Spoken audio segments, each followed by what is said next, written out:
Don't mind me, I'm just trying to get a leg up. Oh. I'm gonna feel that in the morning.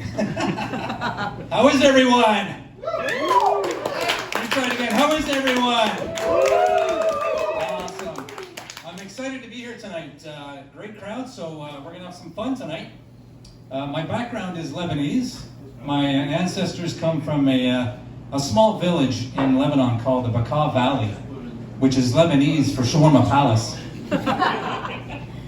I'm also fairly new at stand-up comedy, so my big fear is that I'm going to be up here and nobody's going to laugh, and it makes me really nervous. And quite frankly, you all should be nervous too, because nobody wants a Lebanese guy bombing tonight.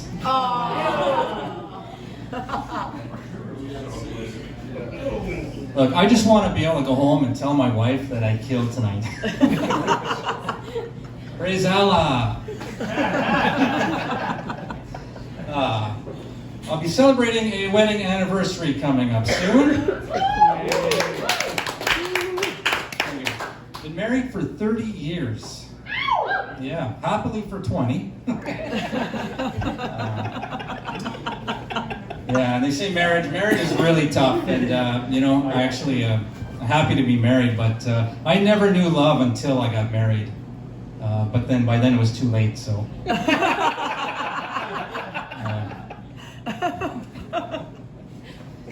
Yeah. She's not here, so you can laugh today. But no, I mean, being married to the same person for that long it's really hard. I'm not gonna lie, it's a challenge. The keys to it are very simple, but maintaining those keys over a long period of time is really tough. But it's your lucky night, because I'm gonna share those keys with you tonight. Keys to a long marriage, if you're interested. First thing is, you gotta trust your partner. Always trust your partner. If you stop trusting, then you're gonna run into some problems. Never stop communicating. Always keep the lines of communication open with your spouse. That's very important. And always take separate vacations. That one was funny when I wrote it. But my wife is a gift person. She loves getting gifts, which is a big problem because I am horrible at buying gifts. Like a few years ago, I thought I did really well. I was very proud of myself. I bought my wife a beautiful gold bracelet, and it said, "Happy Anniversary, Michelle." My wife, her name is Sharon. Yeah, Michelle's the babysitter. Well, she wasn't after that day. But yeah, 30 years, and the theme for 30 years is pearls. So I went online to look for gift ideas, and I somehow ended up on Pornhub. I'm not sure how that happened, but it was really awkward because I was in my parents' kitchen. Yeah, that one worked well too when I wrote it down. Anyway, I saw something on Pornhub that inspired me. I'm going to give her a pearl necklace. Yeah, I can't wait to celebrate. We'll go out to a nice restaurant, have a really nice dinner, and I'll surprise her with it right after the main course. I'll have the waiter give it to her. I just have to sit back and watch. Yeah, I can't wait to see her face. That one also worked really well when I wrote it. We have a son at home, and he's great. But no matter how prepared you think you are to have kids, you never are. I mean, it's something that you can never prepare for. And I laugh because some people say, well, I'm going to buy a dog first. We're going to get a puppy. We're going to practice with a puppy, make sure that we're prepared to have a kid, and then we'll have a kid. Which, in my opinion, that's a really stupid idea. Raising a kid and raising a dog, I mean, they're two completely separate things. In fact, the only thing that those two have in common is they both like to drink from the toilet.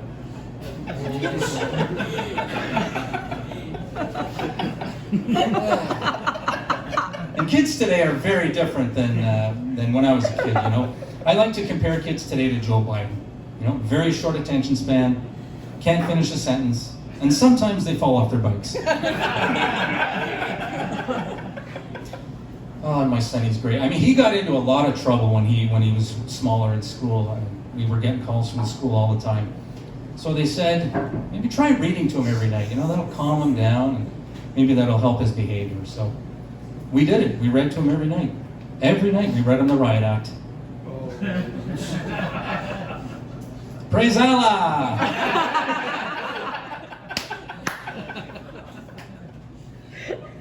He's in his teens now, so you know, it's going to be time soon to have that talk. You know, one-on-one, you know, have the talk with him, you know. One-on-one, man-to-man, because I know there is so much he can teach me. Kids today, they know so much, you know, with social media and everything, with their Snapchats and face sticks or whatever the hell they're on. I mean, it's really tough for them, but if you raise your kids properly, you know, then they'll be okay. You know, like, we make sure that we, you know, we try and raise our son, you know, with good values, good morals, teach him to be a good person, you know, and we make sure that we try and connect with him, you know, so if he has problems, he can come and talk to us. And when he's asleep at night, we go through his phone. And he says the funniest things.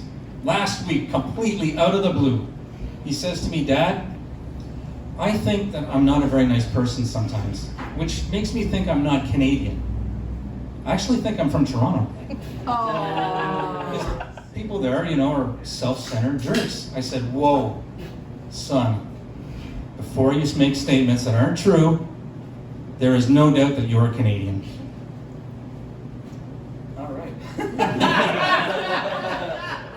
All right, I got one more, and you got to laugh for this one, all right? Especially you guys in the back. I tried line dancing once, and it was a train wreck. I was doing the exact opposite of what everyone else was doing. Thank God nobody noticed. I got lost in the shuffle. That's my time. Thank you very much.